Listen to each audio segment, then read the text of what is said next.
think the first is, depending upon how well you want to do, and particularly if you're starting a company, you need to work super hard. So what does super hard mean?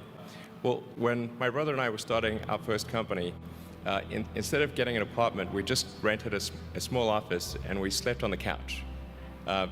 And we showered at the YMCA, and we had just one computer. So the website was up during the day, and I was coding at night. 7 days a week, all the time.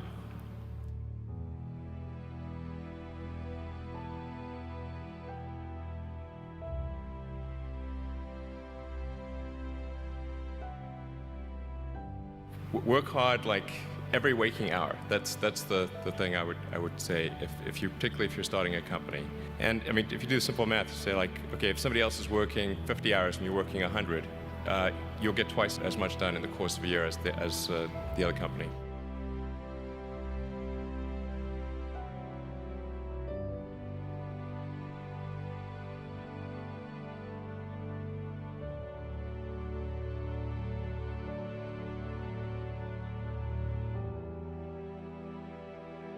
I think too is you got to make sure that whatever you're doing is a great product or service. It has to be really great. And I go back to what I was saying earlier, where if you're a new company, I mean, unless it's like some new industry or new market that, if it's an untapped market, then you have more ability to, the standard is lower for your product or service. But if you're entering anything where there's an existing marketplace against large entrenched competitors, then your product or service needs to be much better than theirs. It can't be a little bit better, because then you put yourself in the shoes of the consumer and they say, why would you buy it as a consumer? You're always going to buy the trusted brand unless there's a big difference.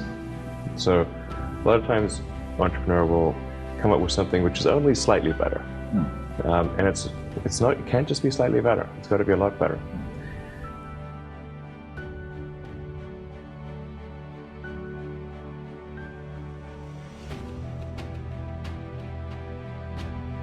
The other thing I'd say is that if you're creating a company or if you're joining a company, the most important thing is to attract great people. So either join a group that's amazing, that you really respect, or if you're building a company, you've got to gather great people. I mean, all a company is a group of people that have gathered together to create a product or service.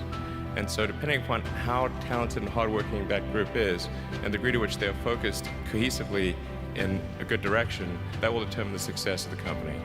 So do everything you can to gather great people if you're creating a company.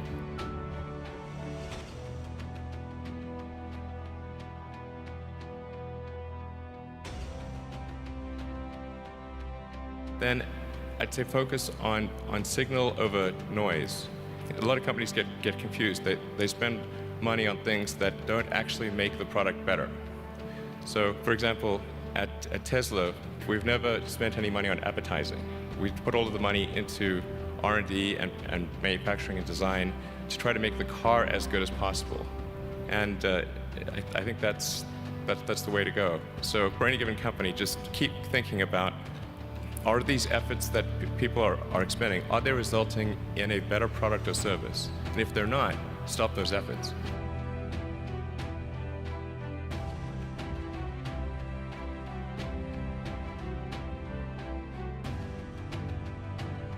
And then I think that the final thing I would encourage you to do is, now is the time to take risk. You don't have, you don't have kids, but as you get older, your obligations increase. And once you have a family, you start taking risk not just for yourself, but for your family as well. It gets much harder to do things that might not work out. So now is the time to do that, before you have those obligations. So I would encourage you to take risks now. Do something bold. You won't regret it. Kami mohon bantuan teman-teman untuk subscribe dan like video ini agar bisa menjangkau lebih banyak orang lagi. Setiap dukungan dari teman-teman sekalian akan sangat berarti buat kami. Selamat menikmati konten dari kami. Semoga bermanfaat.